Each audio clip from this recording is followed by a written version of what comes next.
Today is a great day of NAVRAATRI. We are sitting on the cusp of the 6th and the 7th.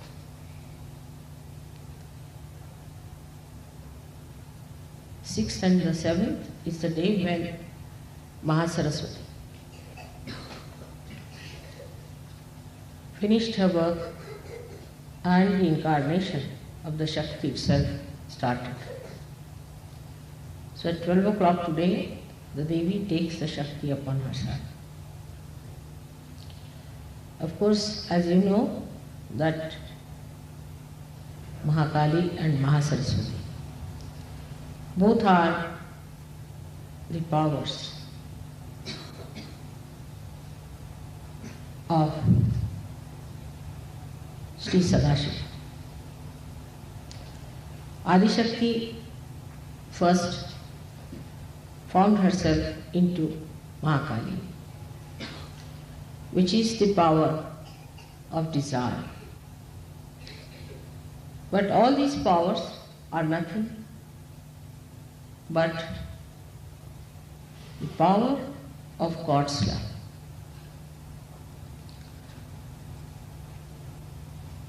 So, in the series of this great love of God, Adishakti had to first become the power of desire. In the same way, Sahajogis who are bestowed with this power of love have to have full desire in their heart. Desire to love. That desire is very different from the other kinds of human love you have known. In other kinds of human love, when we have relations with others, we have expectations, and that's why it is very disappointing. Our expectations always run higher than our understanding and realities. And so we suffer from disappointments and frustrations. And the love that has to be nourishing and fulfilling becomes a thankless job. So when it reflects in the human beings, it is the desire to be loved by everyone, not to love others. Everyone should love you, but how far you love another is the point. Naturally, everyone for oneself, so really nobody loves. But when it comes to real love, then sacrifice becomes a nature. You don't call it a sacrifice, but you call it a privilege. You say it's privilege to give love. It's a great chance that we can love. It's our great fortune that we can love.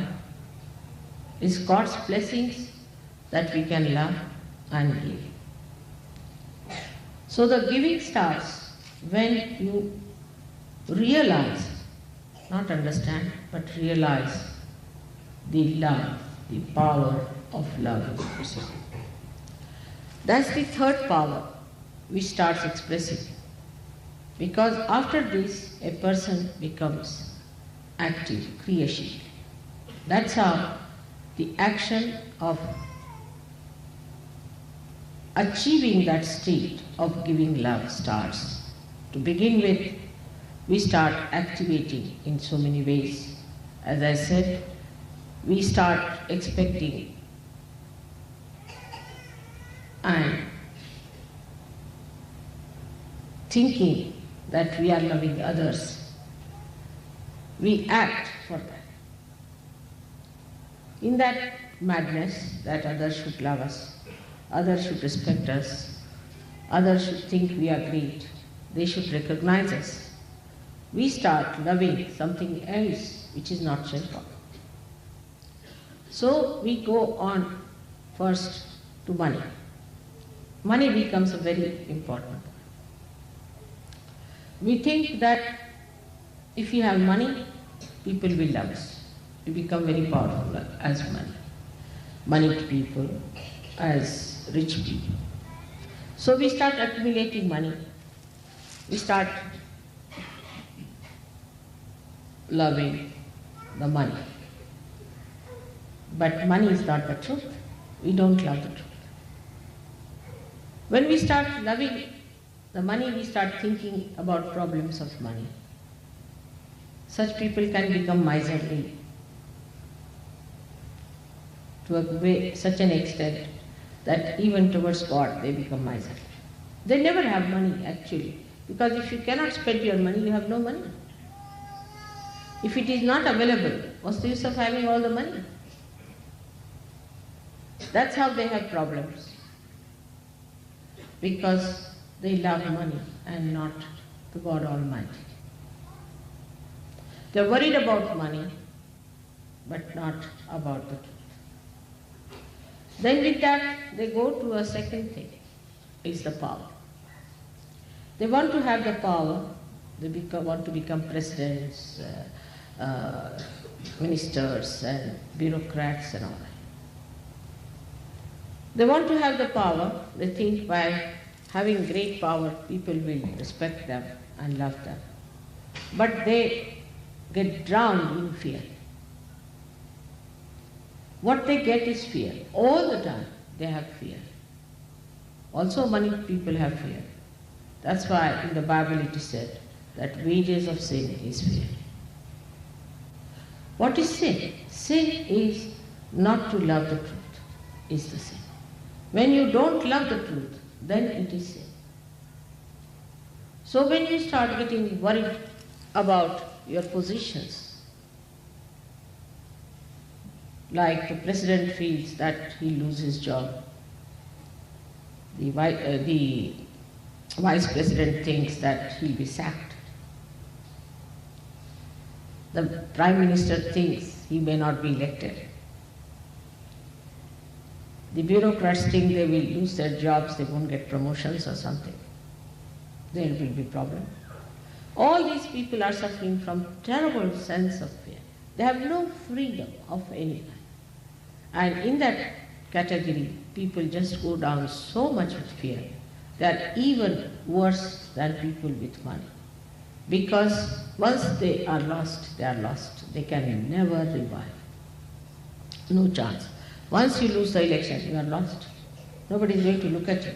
I have known people who have been at a very high position, and once they lose that position, nobody looks at them. They just walk like straight. Otherwise there will be at least 100 cars to receive them. And once they lose their jobs, there's nobody even to look at them. They just walk like ordinary. Even seeing all these things happening, this truth, just coming before them so clearly, they do not keep to that truth.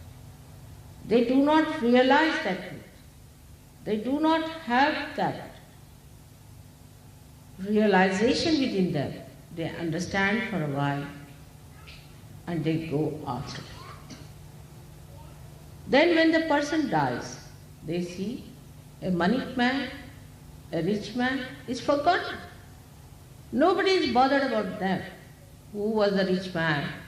On the contrary, the people, the prime ministers and all those high-ranking people, when they die, immediately books start coming out about their private life, all the dirty things they did, and all the horrible things they did, and what sort of a life they led. There's no fragrance in their life, no idealism, nothing. Because responsibility that they have to the public and to themselves, they have not understood it. And they made a mess of their private life. That's why this kind of a reaction comes after it. The other day I was reading an interview with a very well-known actor. He's a born realized fellow, I know, but he's gone down completely. He says, I think, what's the harm in drinking? What's the harm in gambling? What's the harm in smoking? Because after all, I'm going to die. And then, who is going to bother? Supposing I get cancer, so what? In any case, I'm going to die. So why not enjoy these pleasures of life? But what about death? You continue. Then all that you've been doing will come out. And people will not like to have your photograph in the household. Children will spit at you. What about that? Your life is not what it is today for 3, 4 years or 10 years or 15 years of your so-called success. But when you die, all this craziness will disappear. And people will come out with truth about it. That is how this power to be popular finishes. This cheap popularity, this cheap type of treatment towards yourself gives you a personality that will not be worshipped, that will not be accepted. Nobody will go to by something great. For some time it will continue. But in totality, such a person has given nothing to humanity. That's how the power of Saraswati works. People go into action for achieving results of getting into power. But it should act to discover the truth. Saraswati should give you the lead to find out the truth. That when you act in those funny places and streets, you discover this is not the path. We have missed it. The path is somewhere else. We've lost it. Let us find out the real path, because this doesn't give joy. This one can learn from others, from history, from so many other things, and from your own parents, from your society, and from yourself, and from your children also. If you want to learn, that is the quality of Saraswati Pujaris, that they take to Jnana, they take to reality. Vedas, in the beginning of the Vedas, it said that if by reading these 4 Vedas, if you do not get the Vida, Vida is the knowledge on your nerves, means realization. There is no use reading these Vedas.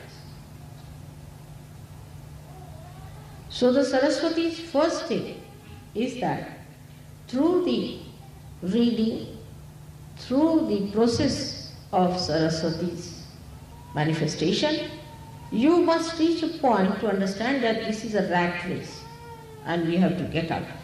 We have to stand back.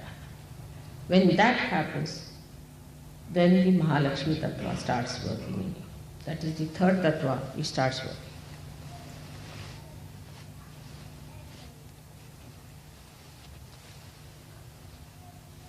Mahalakshmi Tattva then starts expressing its love in its full extent through evolutionary process in human beings. He starts evolving simultaneously. He sees on both the sides what's happening like a witness, and he uses his Mahalakshmi. In the first part of the Mahalakshmi power, he starts getting out of the common rut of the family bondages and the other human bondages of power, money, lust. And he starts moving on a higher plane. He gives us a new idea of popularity by establishing the truth. Because through Mahalakshmi power, you discover the truth on your central nervous system, and ultimately it is the light of an enlightened brain.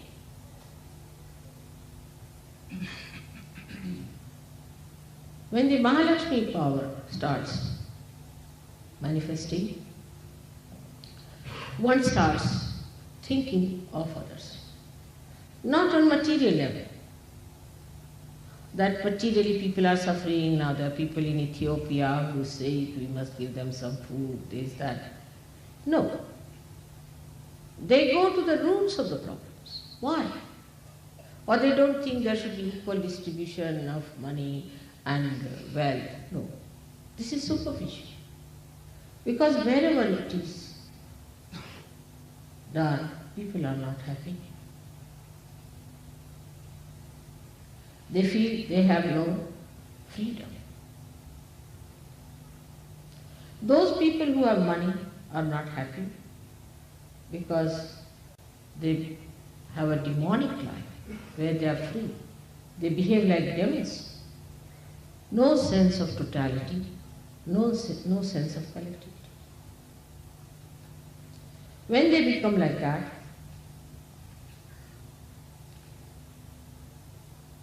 they even do not realize that they have become demonic. Everything becomes like a big martyrdom.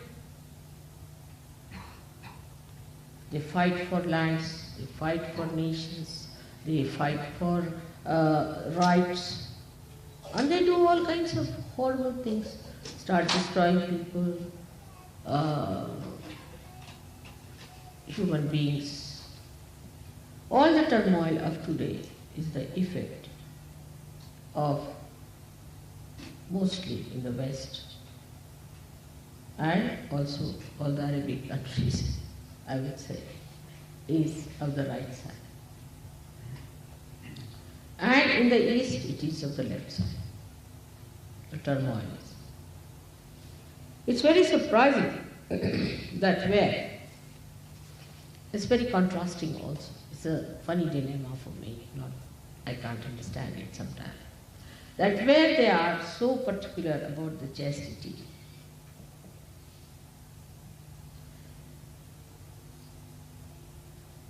they become, when they are so much worried about chastity and everything, that they should have problem of the left side. They do puja, they have shraddha, they are, like Catholics we can say, are never rich people. You seldom, except in New Switzerland. I think here everybody is rich because they are so money oriented. So, or the people where they are right-sided, when they neglect their chastity, not bothered about the right side, they have the problems of the right side. It's very surprising. The reason is where they look after the chastity, what? They go too much into it. Now supposing a person is doing a puja. He just goes on doing puja, morning till evening, without any activity. Very easy to do puja, isn't it? Just come down, somebody does puja for you, get the vibrations, nicely blessed, go home. Nothing to be done. No activity. So there is no balance. So they do puja and they think, oh, they have done very well. No. If you are a right-sided person, then puja will help you, but not if you are a left-sided person.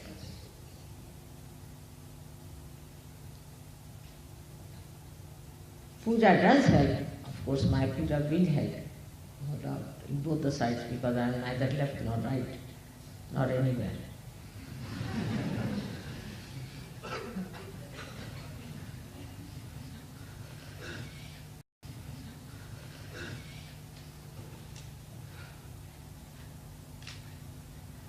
So the puja part, when they do, supposing a man is doing a puja to a devi. In India, they take a great courage to do puja to a devi. You do not know that. Saptasati that we have, that thing the people do, they get possessed. They can't understand. First of all, they have a statue of someone made by some horrible fellow. Then they do the puja of that goddess. They are God-fearing. Everything is good. We have got temples where there are also, you can say, swambhus from the Mother Earth, which are worshipped and should be all right, but no, they get possessed. Why? Because most of them, these temples, are haunted by or haunted by spirits, because they do all kinds of tantric things there. And when people go and do the pujas there, what happens to them? That they get attacked. They become more left-sided. Now the Muslims and others who believe in a God which is nirakar, which is formless, they go to the right side. It's formless God. It's nice, formless, everywhere is God. In me, in you, everyone, there is God. Everybody is God. Even if you are a devil, you are God. There's nothing wrong with anyone. Everybody is God. Starts on that principle. So they go on to supraconscious side. And they become demonic. Then they must fight because they are devils. Devils have to fight, otherwise how will they exist? They fight, they aggress, they go to other countries, aggress them, capture them. All the time they are thinking of aggressing others. In a subtler way they aggress. Nowadays the media is aggressive in the West. There are so many ways of aggression, and to them aggression is something, is very dharmic. For anything. They'll ask direct questions, arrogant, insulting, and cruel. They become cruel. That's how the turmoil starts, when we start using the power of Saraswati in a wrong way, or the power of Mahakali in the wrong way. That's why in Sahaja Yoga, before the puja, you have to go into a lot of activity. You have to decorate the hall, you have to get the flowers, you have to organize everything beautifully. Look at the roses, how beautiful they are. Then you start balancing yourself with all these activities you do.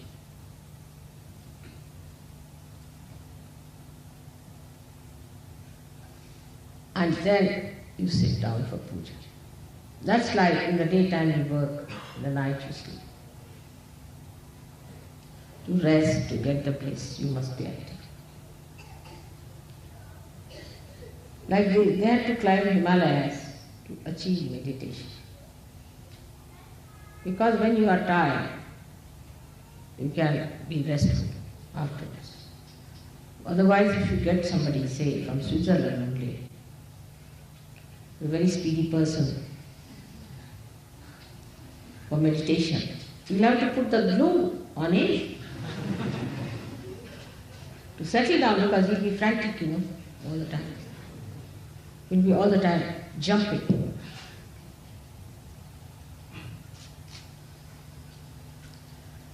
So the activity has to come before the puja.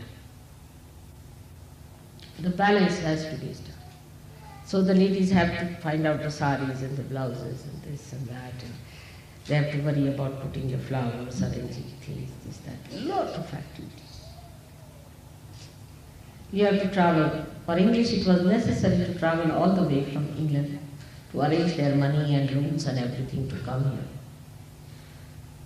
To go to futuristic side, to think what they are going to pay, how they are going to pay back their loans. All this futuristic planning they have to do before they come to Switzerland.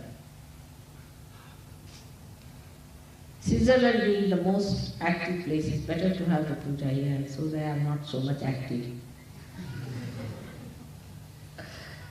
That's how the Devi arranges everything. So the ascent starts evolving. In that, the play of the Devi is the Navratri, in your ascent. From ages, Navratri, that's why, is the most important puja. In Sahaja Yoga, Navratri is the most important puja. Though we can say modern Sahaja Yoga, Sahasrara is because that's how you started getting your realization. But if you go to the whole historical events of evolution, you'll find Navratri is the one which has brought you to Sahasrara. Without the help of the Devi at different stages of your ascent, you could not have been in a position to receive your realization. So all the steps that you took in the past are today worshipped and are used for thanking the Devi for what she did to bring you down. So it's like a thanksgiving. Without her work, nothing could have happened. So when we read about the Devi, about her incarnations, how she came on this earth to save her bhaktas, people who are trying to ascend to cross this Bhavasagara, how she worked hard, how she fought the devils, how she killed the demons, single-handed. She took upon herself the responsibility of making the people cross the Bhavasagara. Guru gave you the strength of dharma, but she is the one who brought you out. Even those who were dharmic could not do it because of the demonic pressure. She is the one who fought single-handed with her powers of destruction. In her love for you, she fought. She brought you to this life. And then she took a minor form of incarnation. Even during the time of all the gurus, she took the form of, as you know, Janaki was the daughter of Janaka. Then Fatima was the daughter of Muhammad Shah. And Nanaki was the sister of Nanaka. In those forms, these powers sustained and nourished the Guru Tattva. And later on, or sometimes simultaneously, they incarnated in milder forms to help human beings to rise. So today is the day of thanksgiving. As Guru Puja is a day of thanksgiving to your Guru, the one who has counseled you, the one who has told you about the truth, the one who has taught you the truth and has given you realization. And the Devi Puja is a thanksgiving where single-handed, just like a very loving mother, under her sari, she protected you, fought for you, fought with every enemy that is around. every sort of problems that existed, and ultimately brought you to Sahasrara level and then gave you realization. It's a real thanksgiving to the mother. So we can say Navratri is like a Mother's Day, where you give thanksgiving to her, which was just relentless, continuous working for her children. Motherhood is much more important than the Guruhood, because Guru is the one who trains you, makes you efficient. But the mother forgives you, she loves you, she sustains you, and she teaches you how to love. She has tremendous patience and tremendous love, and she does it single-handed. She doesn't expect anything from you, absolutely selfless. Selfless is a very small word, I should say. It's such an expansive compassion which engulfs everything that is wrong, dissolves it, digests it, absorbs it. So it's a very great day, Navratri is, for all the Sahajodis. Because then she took her form as Sita,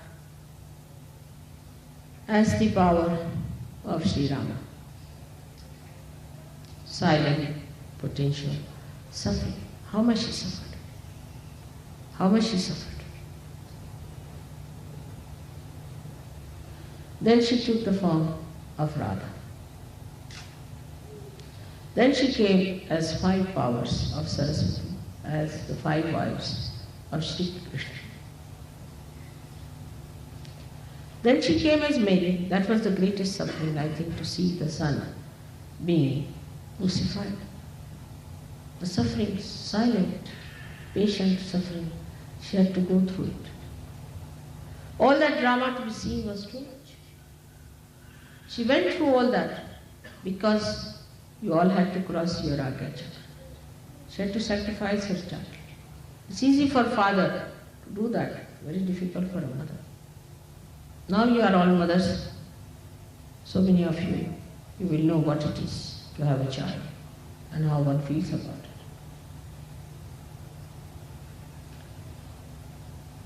After doing that, she comes to the state where you have to give your realization. It's a work of tremendous patience, as you know. It's tremendous patience and understanding. Human beings, as the time advanced, have evolved for thought, for realization, but also evolved into very funny, stupid, crooked, nonsensical ways. It's impossible to understand how they go about with their stupid ideas and how troublesome they can be.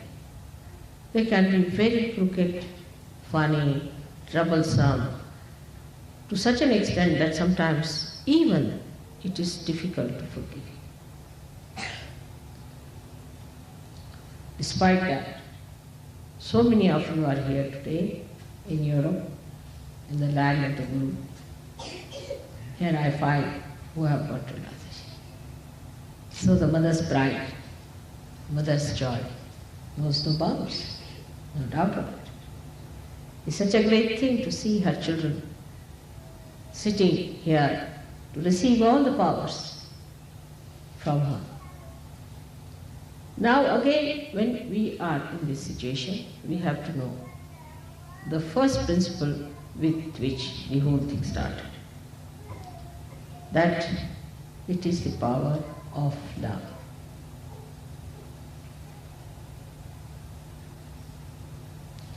It is the power of love that has brought you to this state. And it's the power of love that you will express and manifest, you will evolve. Now, after coming to Sahaja Yoga, also the temptations become subtler and subtler. We try to do Sahaja Yoga. We try to spread Sahaja Yoga sometimes for the powers. Maybe you are lonely, so you want to have more Sahaja Yogis. Maybe you do it because you think that that's how you spread your powers. Even there are problems on leadership, I find ego problems there are. Somebody is appointed a leader, then another feels bad, this, that, all goes on. I see the drama going on. Like small children, they fight.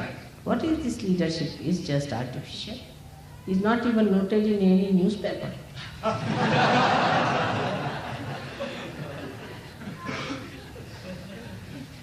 As they have mock governments, we have a mock leadership. So then people fight for that. It's become subtle.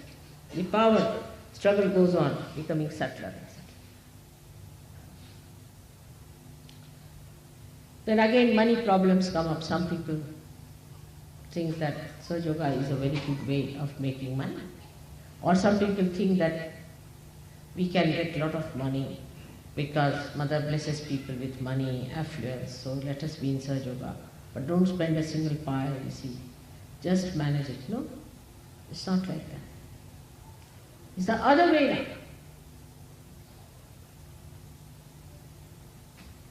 It's again another dilemma is that in India, which is a place of poverty compared to all of you, everyone donates money. All the trustees in every center, wherever there are trustees, have to donate at least 5,000 rupees to become the trustees. Of course, I don't get anything out of it, but I must have donated, I don't know how much myself to become the trustee of Sahaja Yoga.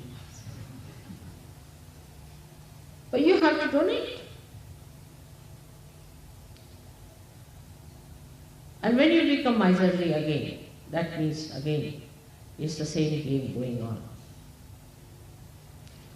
You have bank balances, but the source is finished and you have nothing left.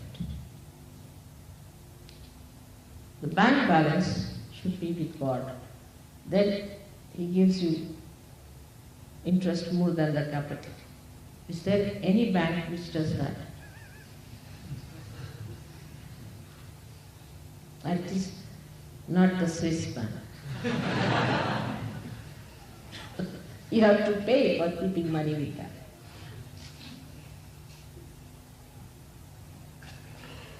That's how it is. You should tap, always try to go to the source. This becomes subtler and subtler in the sense that people think that now their children are realized souls. All right, so what? They are not gods, are they? They get so involved with their children. I mean, this is another stupidity women fall into. But to them, their child is so important. They get so adhered to the child. I mean, first they used to neglect their children. Now they become so attached to their children that they look like glued people all the time. And such children cannot grow properly unless and until you give them freedom. Give them full freedom to grow. But guidance, of course, that they are majestic people, being Sahaja Yogis, they are born realized. As a Sahaja Yogi, as a good Sahaja Yogi, how they should be. Have a report, talk to them, tell them about it, how they should be. Develop that self-respect within them, that they should be like this, not to glue them to you. That's not the way. Children will never grow properly, even physically, if you glue them to yourself. In the West now I see new ideas coming up that the children must be glued to the mother. This is from one extreme to another extreme. They'll become very left-sided. Even if they'll be grown up in age, they won't grow up in their brains. They won't grow up in their behavior if they are glued with the mother. If they cry for a little bit, doesn't matter, but the children must be made to sleep away from mother. All the time, you should not carry your children in your lap. There is no need at all. But this is not that the child wants, it's the mother who wants this kind of thing. And some fathers also have seen, glued down to their children,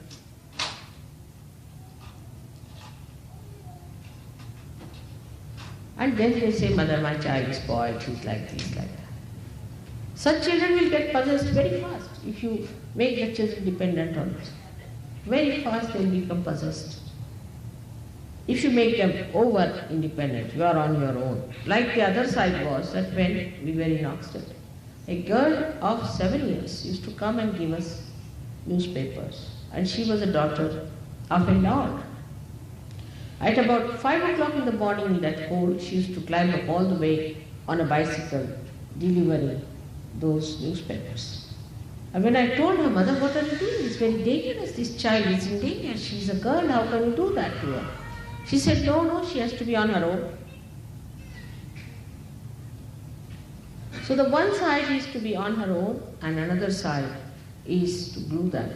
Is again the same subtle attitude of possessiveness. It's possessiveness.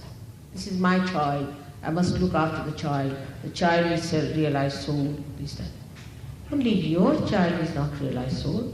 Everybody's child is a realized soul in search of. How much do you do for others' children?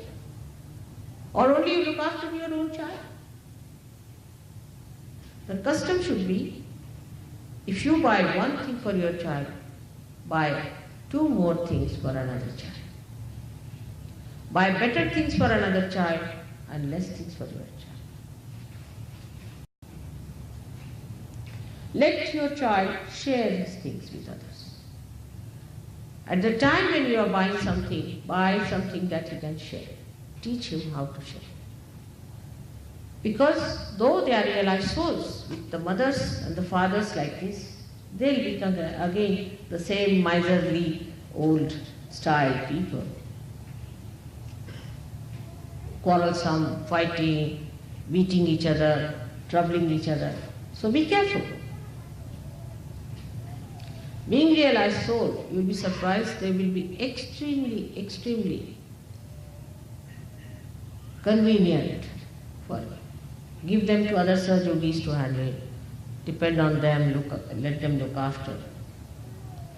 And the homogeneous feeling comes through children. Children are the ones who bind each other. But don't touch my child. This is my child. You close the door as soon as somebody comes in. That's you are going back in the same way as your mothers have been. There's no war on in Sahajoga. We are in the domain of war. This realization has to come. There is no need to seek all these useless things, these pleasures of life. Understand your responsibility. That you are Sahajogis first and last and in the middle. And as Sahajogis, what is your duty? Is to be completely dedicated for the betterment and the benevolence of others. That's the only thing which is going to nourish you to rise. If you look after your children like this, like mad, it's not going to help you. You will have problems. If you neglect your children, you will have problems. So come in the center and be just witnesses of all that.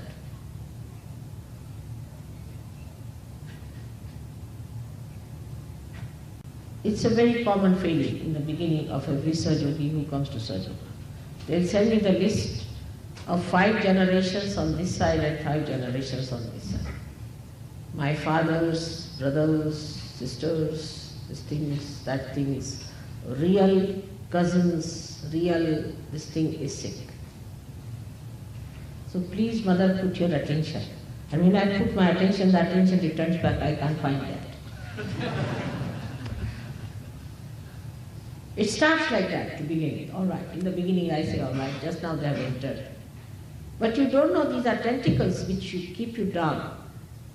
They do not allow you to rise in the domain of God.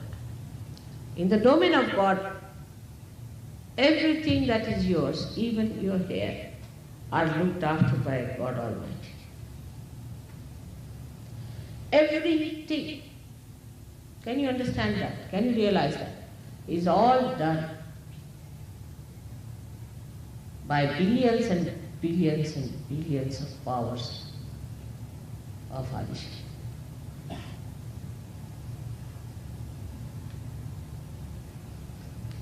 What can you do yourself? Nothing, except for worrying and troubling. So just if you believe and assume that power today, that you are in the domain of God, which is active benevolence. The nature of it is active benevolence, as they say in Gita.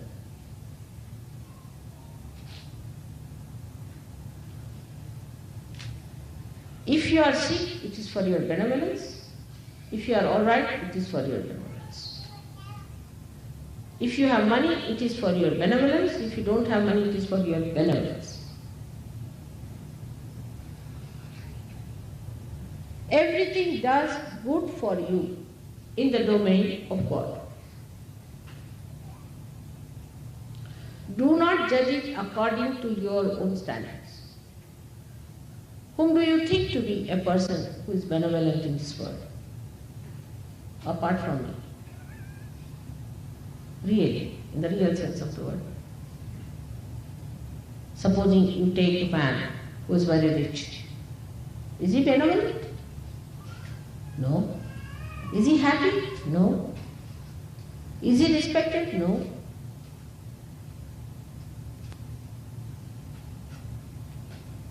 At least he has to be a realized soul to be somewhere near that description. And if you have to ascend in the domain of God, you have to know that everything works through His power. Your activity, your inactivity, your sleep, everything is worked through His powers of love. Love can never harm, can never destroy. You go a little ahead of it, and it showers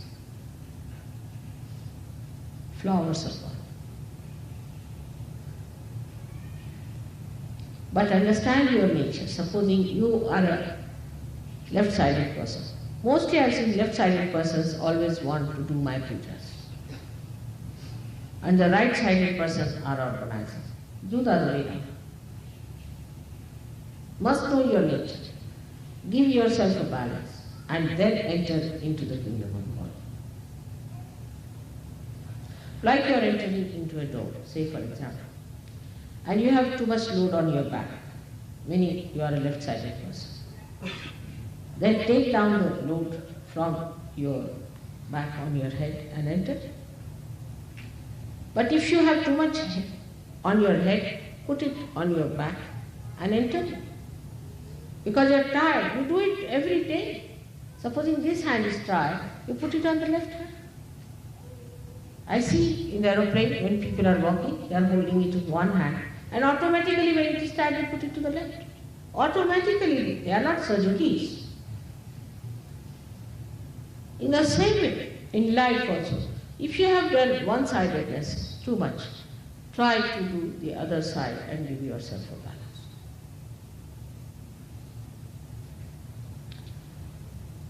NAVRAATRI is the day to give you the balance. Those whose right hand is tired will get the power in the left hand. Those who have the left hand tired will get the power of the right hand to share the load. So those who are having money problems will solve their money problems. And those who have sleeping problems will solve their sleeping problems. But one can say, if somebody has both, then what do they do? I know of somebody, I lived there in that country, where they have both the power. They sleep as well as they have no money and they are not bothered.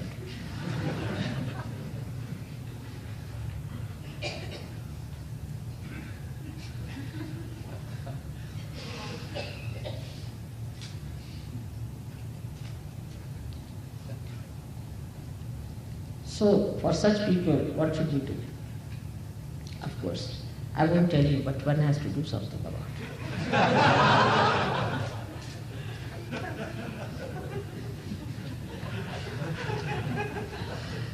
One has to work out something. They just don't move. And if you tell them, answer is, I know I sleep a lot, I know I'm like this, I know. That's all. Then what do you say? It stops you completely, you can't go further. If they know what more to be told.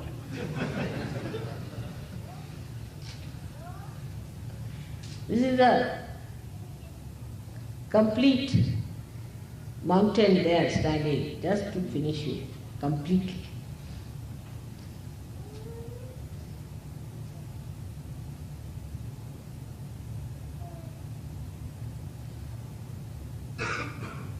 So one has to do. Everyone has to do. Somebody is working it out. Somebody is doing some work. And another is not helping. Then that cannot be completed. It's a collective work. One person cannot do it. I've seen it happens like this. It's a collective. So we come to the position that Navratri today is not the work of Mother only, which she did so far. It's the work of everyone of us. I cannot do it single-handed. If I could, there was no need for you to be here. I would have built the aeroplane, put you there, push them somehow or other, lock it up and put you there. It's not possible. You all have to carry your own aeroplanes. Build it up and carry it yourself with dignity. Not like small children, so you have to mature. And for that maturity, it's a collective thing that has to take place. In the beginning in the school, all right, they'll teach you 2 + 2 is equal to 4. But when you go to the college, you have to do it yourself. Solve the problem yourself. And that's what it is today. Sahaja Yoga is good, you get your realization in these modern times. But the maturity has to take place, otherwise it's useless. Up to the seed was all right, but once it is sprouted, it must become the tree, otherwise it's useless. And that all of you have to do together, helping each other, understanding each other. And everyone has to work it out. Even if one person suffers, I suffer.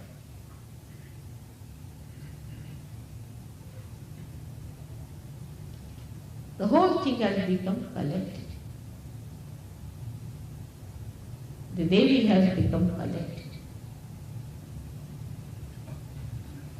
It's a venture. It's a venture, I know. Too much of it. There was no other way out. It's like crucifixion of every part of your body, every cell of your body. But it's all right.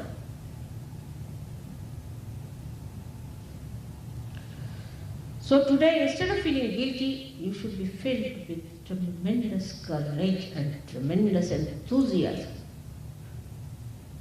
That we have to do it, because Mother has given us the power. We can do it. Nothing should keep us down. And we are going to help each other. One person is doing one job, nobody will look at it. You see, they won't just move. I know.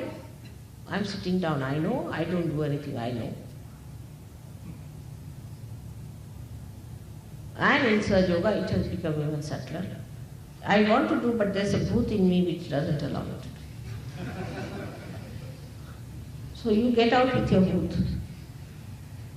That's what it is. All these arguments are stupid, of no value in Sahaja.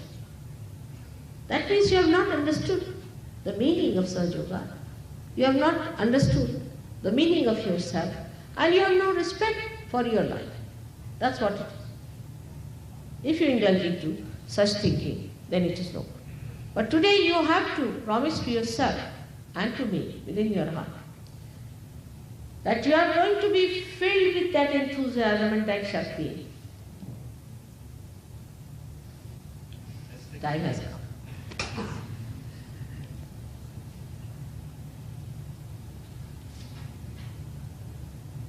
Which is going to make you real yogis.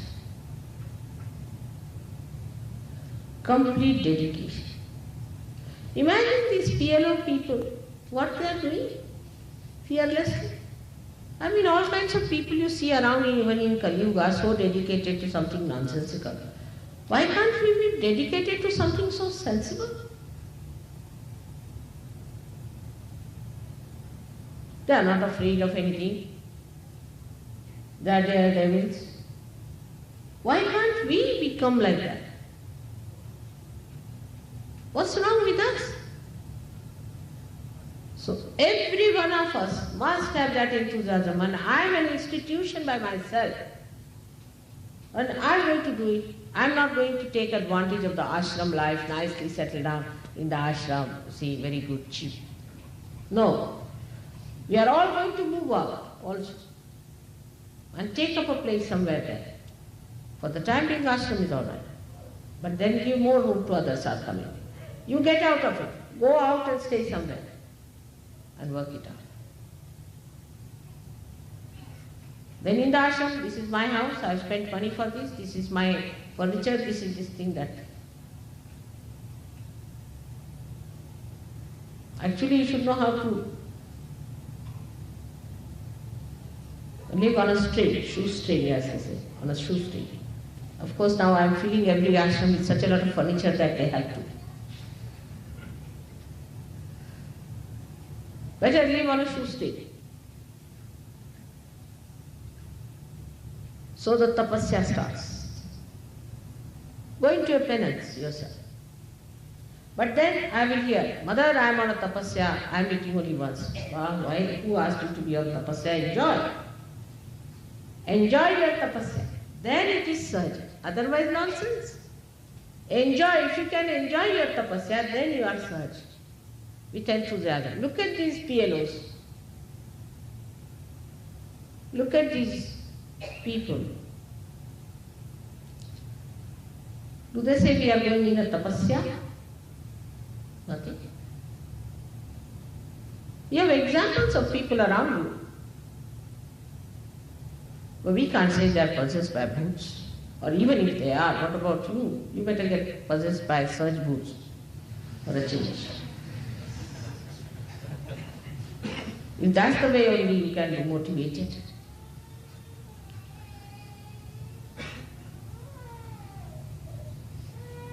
So tell your mind, no explanations, nothing doing, I am going to show my worth.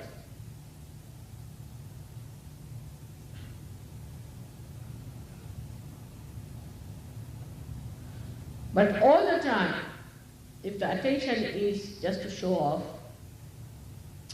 or to be in my attention,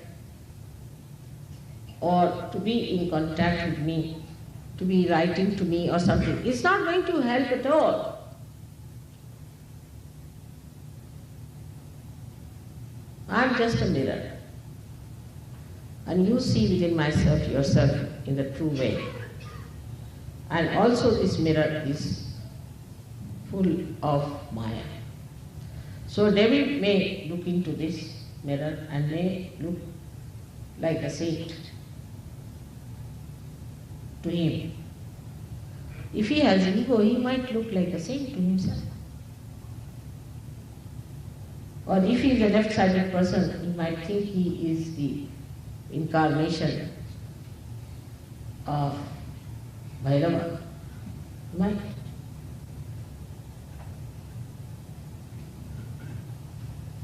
But if he is truthful, he can see clearly that he is the highest of highest. He is a surgeon. And unless until you see yourself like that, know that it's a Maya.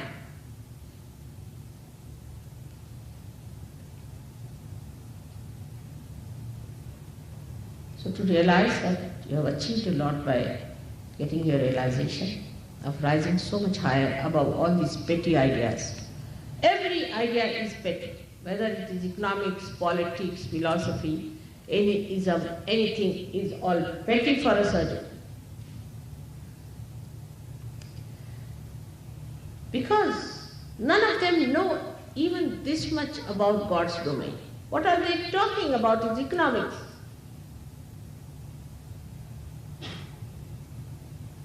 They do not know anything about his politics. They do not know anything that there is a miraculous power which rules the whole universe, which is so efficient, which never fails, so tiny, so sensible, so interesting, dramatic. See how we resolved all these things in no time. How we got to this place. I was to have this puja here. All this you know. How I came here. See the miracle working. How the powers of the divine working. You be the proper instrument of the divine. And it has another force, as I told you, centripetal and centrifugal, and you might be thrown out.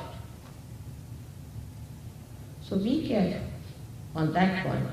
Face yourself in truthfulness. Do not get pampered by your ego or morosed by your superego. Just see for yourself as a powerful instrument of love. But in love you do not become indiscreet. Steadily, beautifully, gently, you attempt it. And so much power can be born. You will be amazed that water, which looks something so frivolous to us, has so much power in it. You know about hydrostatics. This Mother Earth, which looks so simple, we walk on her our feet, she attracts us on ourselves. She's spinning with such a speed herself, she keeps us sticking onto her. She's doing thousands and thousands of tremendous jobs, this great Mother Earth. She looks so simple. She's so powerful. In the same way you are made out of this Ganesha Tattva, which is so tremendous.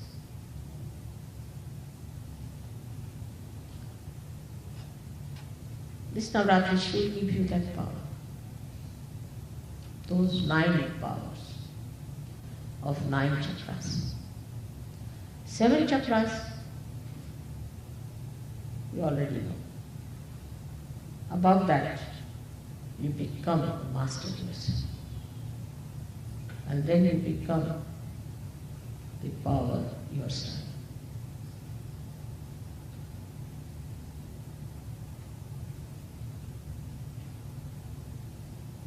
May God bless you.